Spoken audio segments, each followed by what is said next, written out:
Hello दोस्तों, मैं अभिषेक आप सभी का आपके चैनल अभिषेक सर क्लासेस में आपका स्वागत करता हूं। आज हम क्लास 12 की फिजिक्स का अगला पार्ट लेकर आए हुए हैं। यह पार्ट हमारा 4th होगा, जिसमें हम आपको पढ़ा रहे थे वैद्युत आवेश एवं क्षेत्र। ठीक ना, इस टॉपिक को हम कवर करा रहे थे। ये हमारा चौथा पार्ट है। इसके पहले जो है हमने 3 पार्ट अपलोड कर दिया है। अगर आपने नहीं देखा है तो आप प्लेलिस्ट में चले जाएं और वहां आप पहले जो है तीनों पार्टों को कंप्लीट करें, इसके बाद इसको जो है देखें। ठीक ना, तो आज हम चलते हैं, हम देखेंगे वैद्युत द्विध्रुव। ठीक ना, इलेक्ट्रिक डाइपोल की अगर हम बात करेंगे कि वैद्युत द्विध्रुव यानी इलेक्ट्रिक डाइपोल होता क्या है, इसके बारे में हम समझते हैं। तो देखिए यहाँ लिखा गया है, दो समान परिणाम तथा विपरीत प्रकृति के आवेश बहुत अल्प दूरी पर रखे हो तो वे द्विध्रुव वैद्युत क्षेत्र का निर्माण करते हैं। ठीक ना, क्या लिखा गया है कि अगर जो है दो समान परिमाण के तथा विपरीत प्रकृति के आवेश बहुत ही अल्प दूरी पर रखे हों तो वह जो है द्विध्रुव वैद्युत द्विध्रुव का निर्माण करते हैं। जैसे अगर यहाँ एक आवेश है, ठीक ना, एक आवेश है Q1 और दूसरा यहाँ आवेश है Q2। ठीक ना, अब यहाँ कहा गया है कि इनके बीच की दूरी जो है क्या हो, बहुत ही अल्प हो। ठीक ना, अर्थात इसको हम मान लेते हैं कि इनके बीच की दूरी क्या है, 2a है। कितनी है, 2a है इनके बीच की दूरी। ये 2a क्यों है इनके बीच की दूरी, अभी हम आगे आपको इसको बताते हैं। अब देखिएगा, कहा गया है कि एक कोई आवेश हो। ठीक ना, अब देखिए पहली बात तो यहाँ कहा गया है कि दो समान परिमाण के, ठीक ना, इनका परिमाण कितना होना चाहिए, समान हो। अगर 1 कूलाम यह भी है तो 1 कूलाम यह भी होना चाहिए। ठीक ना, ये 2 है तो 2, यानी इनके परिमाण जो हों क्या हों, समान हों। लेकिन इनकी अगर विपरीत प्रकृति की बात की गई है, यानी इनका प्रकृति क्या हो, ये क्या हो, दोनों विपरीत हो। यानी एक अगर आपका पॉजिटिव हो तो दूसरा क्या होना चाहिए, नेगेटिव होना चाहिए। ठीक ना, 2 बात कही गई है कि इनके परिमाण 2 समान होने चाहिए और इनकी प्रकृति क्या होनी चाहिए, विपरीत होनी चाहिए। तो अगर इनको बहुत ही अल्प दूरी पर रखा गया हो तो किसका निर्माण करते हैं, वैद्युत द्विध्रुव का यह निर्माण करते हैं। ठीक ना, अब हमने 2a क्यों माना, क्योंकि आप देखिए जब भी किसी आवेश की दूरी की बात की जाती है तो उन दोनों के मिड पॉइंट जो होता है वहां से जो है इनकी दूरी को नापा जाता है। तो अगर हम मान लें कि यहाँ से यहाँ तक की दूरी कितनी है, a है, और इनकी दूरी कितनी है, a है, तो टोटल दूरी कितनी हो जाएगी, 2a। ठीक ना, अगर हम मानते, अगर इनके बीच की दूरी टोटल हम जो है a मानते, ठीक ना, इनके बीच की टोटल दूरी कितनी मानते हैं हम, अगर a मानते तो क्या होता कि हम जब इनको नापते तो इनको मिड पॉइंट से नापते तो हमको बार बार कहना पड़ता a/2 है और a/2 है। तो इससे अच्छा जो है हम पूरी दूरी को जो है 2a मान लेते हैं, तो यह दूरी हमको a हो जाएगी और यह दूरी क्या हो जाएगा, a हो जाएगा, जिससे जो है हमको डेरिवेट करने में काफ़ी आसानी होगा। ठीक ना, तो आगे हम आप ध्यान में देकर रखिएगा कि इनके बीच की दूरी की बात कर दी जाएगी तो हम 2a ही मानेंगे। ठीक ना, तो क्या लिखा गया था कि दो समान परिमाण तथा विपरीत प्रकृति के आवेश बहुत अल्प दूरी पर अगर रखे हों तो ये क्या करते हैं, वैद्युत द्विध्रुव का निर्माण करते हैं। आगे चलते हैं, आगे कहा गया है कि अगर जो है आदर्श वैद्युत द्विध्रुव की अगर बात की जाए, ठीक ना, आदर्श मतलब अच्छा वैद्युत द्विध्रुव का क्षेत्र जो होगा उसकी अगर बात की जाए तो उसके लिए क्या होता है, आवेश का मान क्या होना चाहिए, बहुत अधिक होना चाहिए। ठीक ना, जो भी आवेश हो दोनों का समान परिमाण का आवेश होना चाहिए, उनको जो है काफ़ी अधिक होना चाहिए, लगभग अनंत होना चाहिए। लेकिन आवेश के मध्य की दूरी की बात कर दी जाए तो दूरी कितनी होनी चाहिए, सबसे कम होनी चाहिए, अर्थात हम मान सकते हैं कि लगभग 0 हो। ठीक ना, तो ऐसे कंडीशन अगर बनता है तो वह क्या होता है, एक आदर्श वैद्युत द्विध्रुव का निर्माण करता है। आगे चलते हैं, आगे लिखा गया है वैद्युत द्विध्रुव आघूर्ण। ठीक ना, जिसको हम P से डिनोट करते हैं, वेक्टर P। अब देखिए क्या लिखा गया है, आवेश के परिमाण तथा उनके मध्य की दूरी के गुणनफल को वैद्युत द्विध्रुव आघूर्ण कहते हैं। विद्युत द्विध्रुव आघूर्ण किसे कहते हैं, वह जो है यहाँ पर लिखा गया है। तो एक बार दोबारा देख लेते हैं किसे कहते हैं, कि आवेश के परिमाण तथा उनके मध्य की दूरी के गुणनफल को ही क्या कहते हैं, वैद्युत द्विध्रुव आघूर्ण कहते हैं। जैसे कि यहाँ एग्जाम्पल की अगर हम बात कर लें, देख पा रहे हैं कि 2 आवेश है, ठीक ना, Q और Q माइनस। ठीक ना, क्या है, Q प्लस और Q माइनस, तो उनके बीच की दूरी क्या है, 2a है। ठीक ना, तो जो 2a है तो यहाँ क्या हो गया कि दोनों के गुणनफल की अगर बात कर दी जाए, इन दोनों के गुणनफल की बात कर दी जाए, वही क्या कहलाता है, वैद्युत द्विध्रुव आघूर्ण कहलाता है। यानी वेक्टर P = Q × 2a। ठीक ना, अब क्या है, यहाँ से हम एक आवेश ले लिए, ठीक ना, और गुणे में क्या हो गया, 2a, यानी इनके बीच की दूरी, यह क्या कहलाती है, वैद्युत द्विध्रुव आघूर्ण कहलाती है। ठीक ना, तो जैसे यहाँ पॉजिटिव Q है और यहाँ निगेटिव Q है, तो हम जो है एक Q ले लेंगे। ठीक ना, Q हो गया, एक Q ले लेंगे और इनके बीच की जो दूरी है इनका इसके साथ अगर गुणा कर देंगे तो किसके बराबर हो जाएगा, P के बराबर हो जाएगा, जिसको हम कहेंगे वैद्युत द्विध्रुव आघूर्ण। ठीक ना। अब आगे देखिएगा एक नोट पॉइंट लिखा गया, क्या लिखा गया है, वेक्टर P की दिशा हमेशा क्या होती है, निगेटिव आवेश से पॉजिटिव आवेश की ओर होती है। यह काफ़ी इंपॉर्टेंट है, इसको याद करके रखिएगा, क्योंकि यह जो है कई बार जो है कंपटीशन में भी पूछ लिया जाता है कि वेक्टर P की दिशा किस दिशा की ओर होती है। तो ध्यान दीजिएगा, निगेटिव आवेश से पॉजिटिव आवेश की ओर। जैसा कि यहाँ आपको दर्शाया गया है कि निगेटिव आवेश से पॉजिटिव आवेश की ओर क्या हो रही है, वेक्टर P की दिशा दर्शाई जा रही है। तो यहाँ जो है वही चीज़ लिखी गई है। अब आगे चलते हैं, आगे देखते हैं आगे क्या है। आगे लिखा गया है वैद्युत द्विध्रुव एक क्या है, सदिश राशि है। ठीक ना, लिखा गया है वैद्युत द्विध्रुव क्या है, एक सदिश राशि है। इसके बाद लिखा गया है इसका अगर स्टैंडर्ड मात्रक की बात करें, यानी SI मात्रक की बात करें तो क्या होता है, कूलाम मीटर। ठीक ना, जिसको हम CM कहते हैं। ठीक ना, यहाँ कूलाम मीटर होता है। अब अगर बात करें कि कूलाम मीटर किस प्रकार से होता है, क्योंकि अगर हमको याद ना हो तो हम इसको इस तरीके से देख सकते हैं। हमने देखा था कि क्या हो रहा था, क्या था, Q इंटू 2A। ठीक ना, तो Q इंटू 2A था, तो Q का मात्रक क्या हो जाएगा, यानी आवेश का मात्रक क्या हो जाएगा, कूलाम हो जाएगा। ठीक ना, क्या हो जाएगा, कूलाम हो जाएगा। और क्या है साथ में 2A क्या दर्शाता है, दूरी, जिसको हम नापते किस में है, मीटर में। तो P बराबर का अगर P की SI मात्रक की बात कर लें तो क्या हो जाएगा, CM यानी कूलाम मीटर। ठीक ना। अब आगे बात कर लेते हैं। यहाँ पर आप देख पा रहे हैं क्या लिखा गया है, इनकी बीमी सूत्र की बात की गई है। बीमी सूत्र यहाँ लिखा गया है, तो P = लिखा गया है M0 L1 T1 A1। ठीक ना, क्या लिखा गया है, M0, यानी इसको हम इस तरीके से भी लिख सकते हैं L1 T1 और A1, लेकिन जो है अगर हम M0 भी लिखते हैं तो यह काफ़ी शुद्ध माना जाता है। ठीक ना, क्योंकि यहाँ पर m की कोई बात नहीं की गई है, लेकिन हम जो है M0 लगा देते हैं। इसका मतलब क्या होता है, किसी भी संख्या की पावर 0 का मतलब 1 होता है। ठीक, और सबसे बड़ी बात यह है कि जब भी हम बीमी सूत्र की बात करते हैं तो उसको जो है बड़े कोष्टक के अंदर जो है दर्शाते हैं। अगर बड़े कोष्टक के अंदर नहीं दर्शाएंगे तो हमारा क्या हो जाता है, गलत हो जाता है। ठीक ना, इसी प्रकार से आगे चलते हैं। आगे लिखा गया है वैद्युत द्विध्रुवों की भौतिक सार्थकता। ठीक ना, क्या लिखा गया है, वैद्युत द्विध्रुव की भौतिक सार्थकता की बात यहाँ की गई है। तो क्या होता है वैद्युत द्विध्रुवों की भौतिक सार्थकता, तो यहाँ आगे लिखा गया है विभिन्न प्रकार के भौतिक और रासायनिक यौगिकों में ध्रुवीय यौगिकों तथा अध्रुवीय यौगिकों को पहचानने में द्विध्रुव का सार्थक महत्व होता है। इसी प्रकार से आगे चलते हैं। आगे लिखा गया है यदि किसी यौगिक का, ठीक ना, क्या लिखा गया है, यदि किसी यौगिक का विद्युत द्विध्रुव आघूर्ण यानी वेक्टर P = 0 हो, ठीक ना, तो वह क्या होता है, वह यौगिक क्या होता है, अध्रुवीय यौगिक होता है। यानी हम उसको किस प्रकार से पहचानेंगे, ये ध्रुवीय यौगिक है या फिर अध्रुवीय यौगिक है। इसको हम पहचानने का एक तरीका है कि लिखा गया है अगर किसी यौगिक का, ठीक ना, वैद्युत द्विध्रुव आघूर्ण यानी वेक्टर P क्या हो जाए, 0 हो जाए, तो हम उसको कहेंगे कि वह कैसा यौगिक है, वह जो है अध्रुवीय यौगिक है। जैसे CO2, ठीक ना, और क्या CH4, ये सब क्या है, ये सब क्या है, यौगिक अध्रुवीय हैं। इसी प्रकार से आगे लिखा गया है जिन यौगिकों का द्विध्रुवीय आघूर्ण शून्य ना हो, ठीक ना, जिसका शून्य हो जाता है तो क्या होते हैं, अध्रुवीय होते हैं, ठीक ना, और जिसका शून्य ना हो तो क्या होते हैं, ध्रुवीय यौगिक होते हैं। जैसे H2O, CHL, NH3, ये सब क्या हैं, ध्रुवीय यौगिक कहलाते हैं। यानी जिसका 0 हो वो अध्रुवीय और जिसका 0 ना हो वो क्या होता है, ध्रुवीय यौगिक होता है। इस प्रकार से हम जो है वैद्युत द्विध्रुवी की सार्थकता का पहचान करते हैं। अब आगे चलते हैं। आगे यहाँ पर जो है एक एग्जाम्पल लिखा गया है। तो यहाँ एग्जाम्पल में लिखा गया है 2Q0 आवेश तथा 1 सेंटीमीटर पर बने किसी द्विध्रुवी का परिणामी द्विध्रुवी आघूर्ण ज्ञात करो तथा उसकी दिशा भी बताइए यदि Q0 = 1 माइक्रोकूलम हो। तो यदि हमें वैद्युत द्विध्रुवी आघूर्ण ज्ञात करना है यानी वेक्टर P ज्ञात करना है तो जो है किसके बराबर होता है, वेक्टर P = Q × 2A, ठीक, यानी क्या होता है, आवेश इंटू उनके बीच की दूरी क्या होती है, वैद्युत द्विध्रुव आघूर्ण कहलाता है। ये तो हमने भी पीछे जो है देखा, ठीक ना। अब यहाँ हमको क्वेश्चन में क्या क्या दिया गया है उसको भी हम देख लेते हैं। आप जब भी क्वेश्चन को सॉल्व करेंगे तो इस तरीके से आप जो है पहले जो आपको दिया हो, ठीक ना, उसको हम लिखते हैं, फिर जो पूछा गया हो उसको लिखते हैं, उसके बाद जो है हम सॉल्व करते हैं। क्या होता है, एग्जामिनर जो है हमको काफ़ी अच्छा नंबर प्रोवाइड कराता है। तो देखिएगा यहाँ लिखा गया है कि क्वेश्चन में क्या क्या दिया गया था और वह जो है यहाँ डाटा लिखा गया है। यानी जो दोनों आवेश हैं क्या हैं, Q1 और क्या है एक Q2, ठीक ना।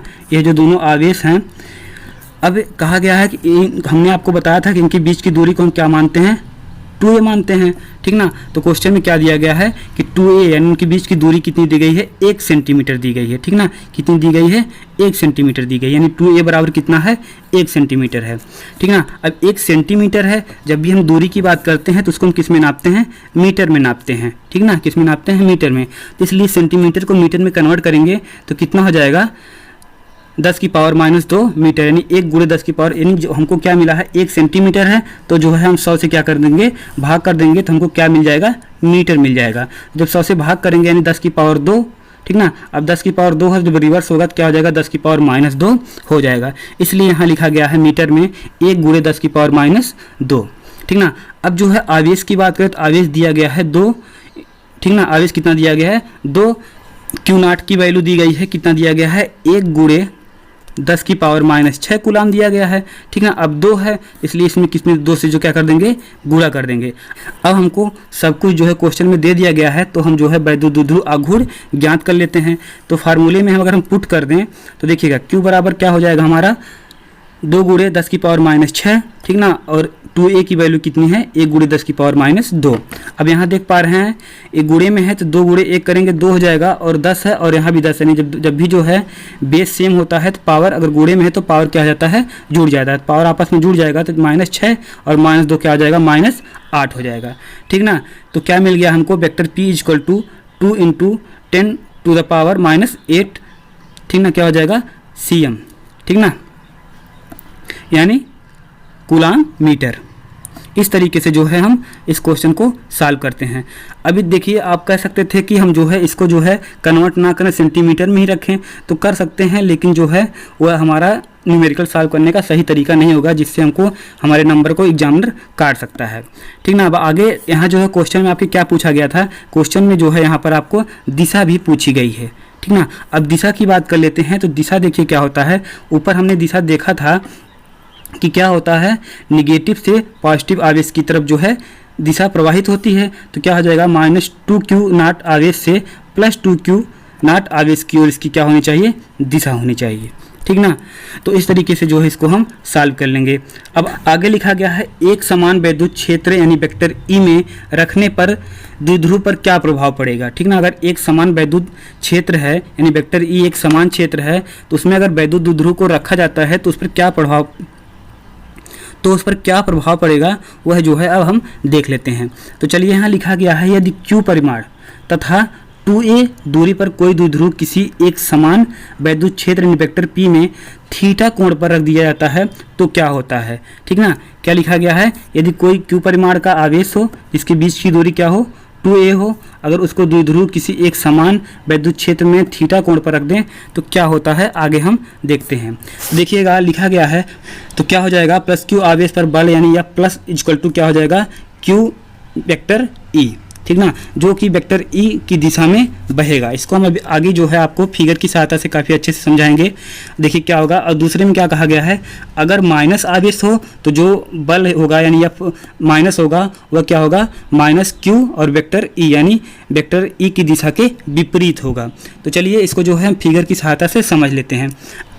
अब यहाँ आगे क्या लिखा गया है, यदि विपरीत बल युग्म द्विध्रुव को घूर्णित करेगा जिससे बल आघूर्ण क्या होगा, उत्पन्न होगा। क्या उत्पन्न होगा, बल आघूर्ण उत्पन्न होगा। ठीक है, तो आइए इसको हम फिगर की सहायता से समझ लेते हैं कि फिगर में क्या कहा गया है। ठीक ना, आप फिगर की बात कर लें तो फिगर में कहा गया है कि जो है क्या है, यहाँ देख पा रहे हैं आप क्या है, वैद्युत क्षेत्र है। ठीक ना, यह वैद्युत क्षेत्र है जो क्या है, समान है। ठीक ना, यानी जितना वैद्युत क्षेत्र यहाँ है उतना ही यहाँ है, उतना ही यहाँ और उतना ही यहाँ, यानी हर जगह वैद्युत क्षेत्र क्या है, समान है। अब यहाँ पर जो अगर हम जो है दो आवेश ले लेते हैं, एक जो है पॉजिटिव है और दूसरा क्या है, निगेटिव है, और इनकी बीच की दूरी क्या है, 2a है। ठीक ना, इनके बीच की दूरी कितनी है, 2a है। तो आप देखेंगे और ये जो क्या है, एक थीटा कोण पर रखे गए हैं। ठीक ना, आप देख पा रहे हैं कि इस प्रकार जो है वैद्युत क्षेत्र है और इधर से जो है रखा गया है, तो उनके बीच का जो कोण बनेगा कितना बनेगा, थीटा। ठीक ना, थीटा एंगल पर रखे गए हैं। तो हो गया क्या, उसको देख लेते हैं। पहले कंडीशन तो यह देख लेते हैं, हमने आपको ऊपर अभी बताया कि जो इसमें वैद्युत द्विध्रुव आघूर्ण होगा वह माइनस से क्या जाएगा, प्लस की तरफ जाएगा, यानी इस तरफ जो है यह आपका जाएगा। ठीक है, एक कंडीशन यह हो गया। अब आगे चलते हैं, दूसरा देखते हैं। और इस पर जो बल लगेगा, ठीक ना, इस पर जो बल लगेगा यानी पॉजिटिव आवेश पर यानी पॉजिटिव क्यू पर जो बल लग रहा है वह क्या हो जाएगा, वैद्युत क्षेत्र की दिशा में ही प्रवाहित होगा, यानी वैद्युत क्षेत्र की दिशा में ही बल लगेगा। तो यह अगर वेक्टर या प्लस की बात कर लें तो यह जो है क्यू, ठीक ना, और वेक्टर ई क्या दर्शाएगा, यानी वैद्युत क्षेत्र की दिशा में ही क्या हो रहा है, प्रवाहित हो रहा है। दूसरा कंडीशन हमने पढ़ा था, दूसरे कंडीशन की बात करें तो हमने दूसरा कंडीशन पढ़ा था कि अगर जो है माइनस पर लगेगा तो जो माइनस पर जो वैद्युत बल लगेगा वो क्या हो जाएगा, minus F equal to minus Q और इंटू में वेक्टर ई, जो हमारा वैद्युत क्षेत्र है इसकी विपरीत दिशा में। तो साफ साफ समझिएगा, अगर पॉजिटिव क्यू है तो जो बल लगेगा वो क्या हो जाएगा, वैद्युत क्षेत्र की दिशा में लगेगा, ठीक ना, और अगर निगेटिव है यानी माइनस क्यू पर लग रहा है तो जो बल लगेगा वो क्या हो जाएगा, विपरीत दिशा में बल लगेगा। यही साफ साफ कहा गया था।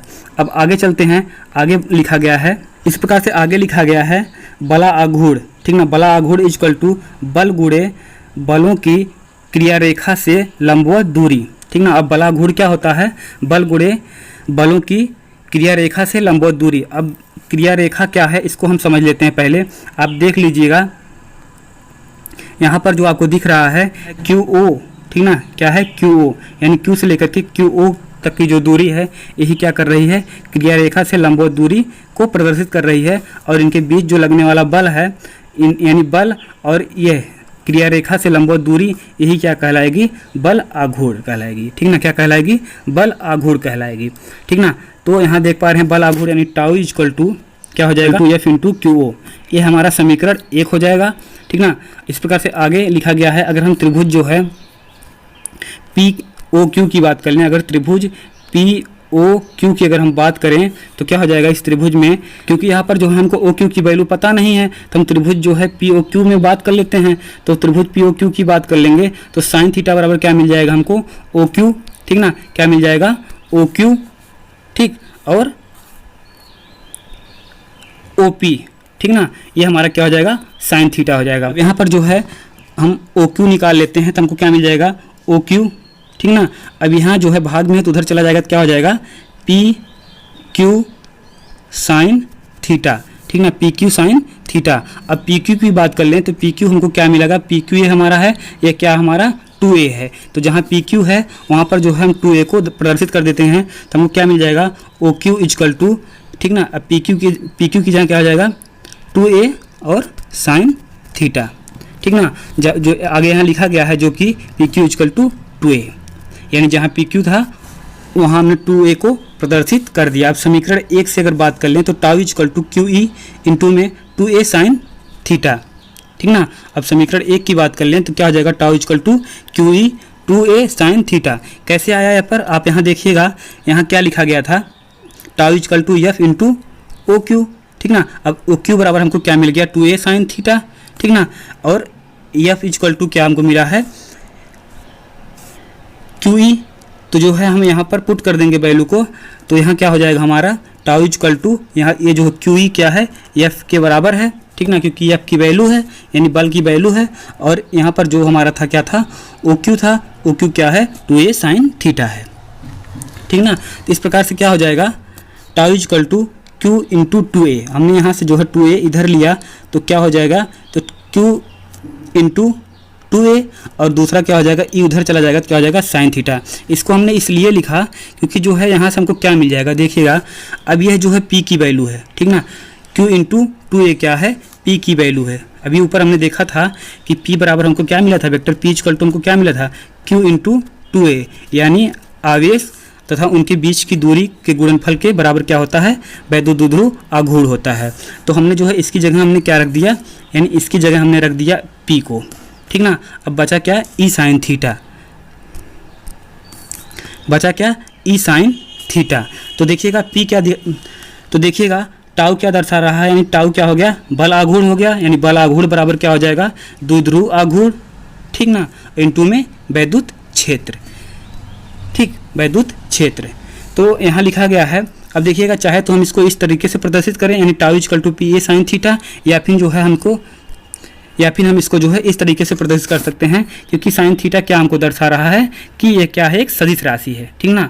यानी हमको साइन थीटा क्या दर्शा रहा है, यह क्या है, सदिश राशि है। तो इसलिए जो है हम vector tau equal to vector P, अब यहाँ देखिएगा क्रॉस प्रोडक्ट होना चाहिए, ठीक ना, डॉट प्रोडक्ट नहीं होगा। जब भी डॉट प्रोडक्ट होगा, यानी जब भी डॉट प्रोडक्ट होगा तो क्या हो जाएगा, कॉस थीटा हो जाएगा, यानी वह एक अदिश राशि हो जाएगी, ठीक ना। जबकि यहाँ पर क्या है, साइन थीटा है, इसलिए क्या होगा, सदिश राशि होगा, और सदिश राशि होगा तो हम उसको जो है क्रॉस प्रोडक्ट के रूप में प्रदर्शित करते हैं, ठीक ना। अब देखिएगा पहली बात तो ये हो गया, ठीक ना, पहली बात हमारी यह हो गई। अब दूसरी बात की कर लें तो इनके जो ये जो क्रम, जो इनका क्रम है, यह भी हम इधर उधर नहीं कर सकते। यानी इसको जो है हम tau, vector tau equal to vector E cross product vector P हम नहीं दर्शा सकते। क्यों? क्योंकि यह क्या हो जाएगा, हमारा गलत हो जाएगा। यानी इनके क्रम को भी हम जो है इधर उधर नहीं कर सकते हैं। अगर हम करना चाहें तो इसको जो हम किस तरीके से दर्शा सकते हैं, vector tau equal to minus vector E, ठीक ना, और cross product P vector E, इस तरीके से हम इसको दर्शा सकते हैं। यानी हम यहाँ पर क्या लगा देंगे, माइनस लगा देंगे, तो जो है इनके जो है हम क्रम को इधर उधर कर सकते हैं। नहीं तो हम अगर बिना माइनस के करते हैं तो हमारा क्या हो जाएगा, गलत हो जाएगा, ठीक ना। तो ध्यान दीजिएगा, साइन थीटा इसको दर्शा रहा है, यह एक सदिश राशि है, और हम अगर चाहे तो इसको इस तरीके से लिखें, और चाहे तो हम इसको इस तरीके से लिखें, और चाहे तो इसको हमने बताया क्या है, इनके क्रम को अगर हेर फेर कर रहे हैं तो हम ई को निगेटिव बना दें, ठीक ना। अब आगे चलते हैं, आगे लिखा गया है वेक्टर टाउ की दिशा यानी वेक्टर ई व वेक्टर पी दोनों के लंबवत यानी 90 डिग्री पर होगी। यानी क्या कहा गया है कि टाउ की दिशा किधर होगी, वेक्टर ई व वेक्टर पी के लंबवत 90 डिग्री पर होगी। जैसे यहाँ देखिएगा, ये क्या है, वैद्युत क्षेत्र है यानी वेक्टर ई है, ठीक ना, और यहाँ क्या है, क्यू यानी माइनस क्यू, और क्या है, प्लस का क्यू है, जिस पे जो बल लगेगा, पहली बात तो अब आपने देखा कि अगर प्लस क्यू से बल लग रहा है तो वेक्टर ई की दिशा में चलेगा, यानी वैद्युत क्षेत्र की दिशा में बल लगेगा। अगर नेगेटिव है तो क्या हो जाएगा, विपरीत नहीं लगेगा, वैद्युत क्षेत्र के विपरीत लगेगा। और इस पे जो लंबवत इनके बीच की दूरी, यहाँ एक लंबवत हम देख रहे हैं, तो क्या हो जाएगा, 90 अंश का ये कोण बनाएगा, तभी तो ये क्या होगा, लंबवत होगा। अगर इनकी दिशा की बात कर लें, इनकी दिशा आप देख पा रहे हैं किस तरीके से रोटेट हो रही है। इस तरीके से अगर हम रोटेट करें इसको पकड़ करके अपने हाथ से, ठीक ना, इस तरीके से अगर फ्लेमिंग के नियम के अनुसार इसको जो अगर हम रोटेट कर रहे हैं तो इनकी दिशा क्या हो जाएगी, अंदर की तरफ जाएगी, ठीक ना, अंदर की तरफ जाएगी, तो क्या हो जाएगा, वेक्टर ई व वेक्टर पी के क्या हो जाएगा, लंबवत हो जाएगा। अब यहाँ एक बात और कर लें कि अगर इसको हम इस तरीके से रोटेट करें, यानी इस तरीके से रोटेट करें, तो क्या होगा, इसकी दिशा कैसी होगी, अगर इस तरीके से हम इसको घुमा रहे हैं, यानी ऐसे अगर इसको हम घुमा रहे हैं तो इसकी दिशा क्या हो जाएगी, यह दिशा जो है बाहर की तरफ होगी। पहली कंडीशन, यह दिशा क्या होगी, बाहर की तरफ होगी, ठीक ना, तथा वेक्टर ई व वेक्टर पी के लंबवत होगी। अब देखिएगा, दो बात यहाँ आपको मिल रहा है। पहला कंडीशन तो क्या हो जा रहा है, जब आप इसको क्लॉकवाइज चला रहे हैं, ठीक ना, जब आप इसको क्लॉकवाइज चला रहे हैं तो इसकी दिशा जो है क्या है, अंदर की तरफ जा रही है, ठीक ना। और जब आप इसको एंटी क्लॉकवाइज चला रहे हैं तो इसकी दिशा क्या हो रही है, बाहर की तरफ जाएगी, टाउ की दिशा, ठीक ना। लेकिन दोनों में सेम रहेगा कि वेक्टर पी व वेक्टर ई जो है लंबवत होंगे, ठीक ना, यानी टाउ की दिशा क्या होगी, दोनों में भले से अलग हो लेकिन ये दोनों क्या होंगे, वेक्टर पी व वेक्टर ई जो है दोनों एक दूसरे के लंबवत होंगे, ठीक ना। यह जो है यहाँ बात की गई है। अब यहाँ पर जो है कुछ विशेष स्थितियाँ लिखी गई हैं, उसको हम समझ लेते हैं, ठीक ना। अब यहाँ पहला केस लिखा गया है, पहले केस में कहा गया है जब द्विध्रुव विद्युत क्षेत्र में समांतर एंड थीटा बराबर 0 अंश अथवा प्रति समांतर थीटा बराबर 180 अंश पर रखा हो तो उस पर लगने वाला कुल नेट बल क्या होगा, 0 होगा, तथा बल आघूर्ण भी क्या होगा, 0 होगा। यह कैसे होगा, इसको हम जो है यहाँ से समझ लेते हैं, ठीक ना। क्या कहा गया, अगर समांतर हो तो यानी थीटा बराबर 0 अंश होगा, या प्रति समांतर हो तो थीटा बराबर 180 अंश होगा। तो ऐसे केस में क्या हो जाएगा, बल आघूर्ण भी क्या हो जाएगा, बल आघूर्ण भी 0 हो जाएगा और नेट बल भी 0 हो जाएगा, ठीक ना। अब समझिएगा, जैसे अगर हम बात कर लें, जैसे यहाँ पर आप देख पा रहे हैं फिगर बना हुआ है, क्या है, वैद्युत क्षेत्र है यानी वेक्टर ई है, इसमें आवेश रखा गया है प्लस, जो इधर हम पहले रख दे रहे हैं प्लस क्यू, और इधर क्या है, माइनस क्यू है, ठीक ना। तो इस पर जो आपको पता है कि क्या हो जाएगा, अगर जो है पॉजिटिव आवेश से जो उस बल लगेगा वो क्या हो जाएगा, वैद्युत क्षेत्र की दिशा में लगेगा, अगर नेगेटिव से लगेगा तो क्या हो जाएगा, विपरीत हो जाएगा। ऐसे केस में जो इन पर नेट बल लगेगा वह क्या होगा, 0। जैसे कि अगर हम मान लें कि क्या है, एक रस्सी है, ठीक ना। अब इधर से भी एक बल लग रहा है ठीक ना, और इधर से भी एक बल लग रहा है, तो ये रस्सी क्या रहेगी, यानी समान बल है, इधर से भी समान बल है, इधर से भी समान बल है, तो ऐसे केस में रस्सी अब जो है अपने स्थान पर ही स्थिर रहेगी, यानी उस पर कोई भी बल काम नहीं करेगा, इसलिए टोटल उस पर नेट बल कितना हो जाएगा, 0 हो जाएगा। ठीक ना, तो आप देख पा रहे हैं इस दिशा में भी बल लग रहा है और इस दिशा में भी बल लग रहा है, तो ऐसे में जो है नेट बल क्या हो जाएगा, 0 हो जाएगा। तो अगर हम समांतर की बात कर ले तो समांतर क्या होता है, प्रति समांतर क्या होता है, इस दोनों को पहले हम समझ लेते हैं। अगर आप देख पा रहे हैं पॉजिटिव इधर है, नेगेटिव इधर है, तो जो है बल लग रहा है, क्या लग रहा है, वैद्युत क्षेत्र की दिशा में लग रहा है, इसलिए क्या हो जाएगा, थीटा बराबर 0 अंश हो जाएगा। ठीक ना, और दूसरे कंडीशन में जो है प्रति समांतर क्या होता है, अगर हम जो है पॉजिटिव को इधर कर दें, यानी पॉजिटिव को इधर कर दें और नेगेटिव को इधर कर दें, तो देखेंगे जो हमारा बल लगेगा वो क्या हो जाएगा, वैद्युत क्षेत्र के विपरीत हो जाएगा, यानी इधर लगेगा आपका बल और इधर जो है आपके वैद्युत क्षेत्र है, तो क्या हो जाएगा, 180 अंश हो जाएगा, यानी थीटा बराबर क्या हो जाएगा आपका 180 अंश हो जाएगा। ठीक ना, अब इधर दोनों सेम पर लग रहे थे तो कोई बल नहीं, दोनों क्या है, इधर इधर ए भी है, इधर ए भी है, तो इस पर क्या हो जाएगा आपका क्या मिल रहा है, थीटा क्या मिल रहा है, 0 मिल रहा है। ठीक ना, लेकिन अगर बल इधर लग रहा है और वैद्युत क्षेत्र की दिशा इधर है, तो दोनों क्या हो जाएंगे, 180 अंश हो जाएंगे, तो थीटा बराबर क्या हो जाएगा, 180 अंश। तो जब भी थीटा बराबर 180 अंश होगा तो क्या होगा, प्रति समांतर होगा, और थीटा बराबर जब 0 होगा तो क्या होगा, समांतर। समांतर में क्या हो जाएगा, 0, और प्रति समांतर में क्या हो जाएगा, दोनों के एक दूसरे के विपरीत यानी 180 अंश हो जाएंगे। इस प्रकार से अगर हम बल आघूर्ण इन टाउ मिनिमम की बात कर लें तो पी साइन थीटा, ठीक ना, जहां हम थीटा का मान क्या रख दे रहे हैं, 0, और दूसरा थीटा का मान हम क्या रख दे रहे हैं, 180 अंश रख दे रहे हैं, तो साइन 0 का मान भी 0 होता है और साइन 180 अंश का मान भी 0 होता है, अर्थात आपको जो है टाउ यानी बल आघूर्ण जो मिनिमम मिल जाएगा वो क्या मिल जाएगा, 0, जो क्या कहलाएगा, अस्थाई संतुलन के रूप में होगा। ठीक ना, अब दूसरे कंडीशन की बात कर लें, दूसरा केस यहाँ लिखा गया है, दूसरे केस में लिखा गया है कि जब द्विध्रुव विद्युत क्षेत्र में लंबवत रखा हो तब जो है नेट बल क्या होता है, 0 होता है, लेकिन बल आघूर्ण क्या होता है उस समय सबसे अधिक होता है। ठीक ना, क्या बात की गई है, नेट बल क्या होगा, 0 होगा, लेकिन बल आघूर्ण क्या होगा, अधिकतम होगा, कब, जब द्विध्रुव विद्युत क्षेत्र की दिशा में लंबवत हो। तो आप यहाँ देख पा रहे हैं ये क्या है, वैद्युत क्षेत्र आपको दिख रहा है, ठीक ना, यानी वेक्टर ई है, और यहाँ पर जो है आप देख पा रहे हैं इधर जो है पॉजिटिव से नेगेटिव, यानी पॉजिटिव आवेश है और इधर क्या है, नेगेटिव आवेश है। तो जो इस पहले कंडीशन क्या हो गई कि यहाँ पर जो है आपको नेट बल जो मिलेगा वो तो 0 होगा, क्यों, क्योंकि इधर आपका एक बल इधर काम कर रहा है और एक बल इधर काम कर रहा है, इन दोनों कोई रस्सी हमने आपको बताया, विपरीत बल अगर काम करे एक इधर तो क्या होगा, नेट बल 0, यानी नेट बल तो क्या हो जाएगा, 0 हो जाएगा। ठीक ना, पहला आपको हो गया। ठीक ना, यहाँ लिखा गया है नेट बल क्या हो गया, 0, लेकिन जब आप देखेंगे कि बल आघूर्ण की बात कर लेंगे तो आप देख पा रहे हैं यहाँ से आप जो है वेक्टर P, पहली बात तो इधर आप नेगेटिव से पॉजिटिव की तरफ जा रहे हैं तो क्या हो जाएगा, इधर आपका P काम करेगा, ठीक ना, इस साइड यानी माइनस से पॉजिटिव की तरफ जाएगा। थीटा का मान हम क्या रख देंगे, 90 अंश रख देंगे। तो आपको जब थीटा का मान, तो जब आप थीटा का मान 90 अंश रख देंगे, साइन जो है 90 अंश का मान कितना होता है, 1 होता है, तो 1 से जब गुणा होगा तो क्या मिलेगा, यहाँ पर आपको PE ही मिलेगा। तो टाउ जो है मैक्सिमम की बात कर लें, बल आघूर्ण मैक्सिमम की बात कर लें तो क्या हो जाएगा, आपका PE हो जाएगा।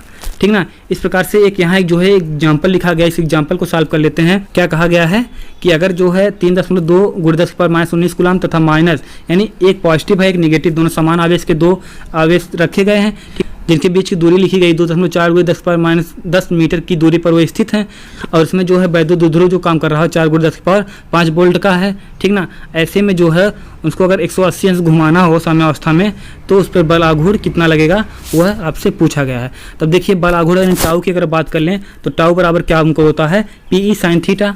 ठीक ना, बल आघूर्ण निकालना है तो PE साइन थीटा, तो हमको अगर PE तो हमको मिला है, ठीक ना, E हमको ज्ञात है, अगर हम यहाँ से जो है P निकाल लेते हैं तो हम टाउ में P का वैल्यू पुट करके जो हम क्वेश्चन को सॉल्व कर सकते हैं। तो पहले हम P निकाल लें, क्योंकि हमको यहाँ पर Q और उनके बीच की दूरी दी गई है, तो Q बराबर क्या हमको दिया गया है, 3.2 × 10⁻19 कूलम। ठीक, और उनके बीच की जो दूरी है 2a क्या है, 2.4 × 10⁻10 मीटर आपको दिया गया है। तो हम यहाँ पहले लिखते हैं P = Q × 2a, तो P = यहाँ आपका Q की वैल्यू कितनी दी गई है, 3.2 × 10⁻19, और जो है आपको उनके बीच की दूरी क्या है, 2.4 × 10⁻19। इनको जब सॉल्व करेंगे तो क्या हमको मिलेगा, P = 7.68 × 10⁻19 कूलम × मीटर। ठीक ना, आप इस मात्रक को लिखना विशेष ध्यान दीजिएगा, इस मात्रक को लिखना आप भूलिएगा नहीं, ठीक है, नहीं तो आपको नंबर कट सकता है। इस प्रकार से आपको P की वैल्यू मिल गई, तो यहाँ टाउ = PE साइन थीटा होता है, तो और E आपको दिया गया है 4 × 10⁵ यहाँ आपको जो है E क्या है, वैद्युत क्षेत्र की विद्युत क्षेत्र आपको ध्रुव यहाँ दिया गया है, क्या है 4 × 10⁵ वोल्ट आपको दिया गया है। तो यहाँ से जो है आप उसको पुट कर देंगे और यहाँ पर जो आपको साइन थीटा यानी थीटा का मान कितना दिया गया है 180 अंश घुमाना है।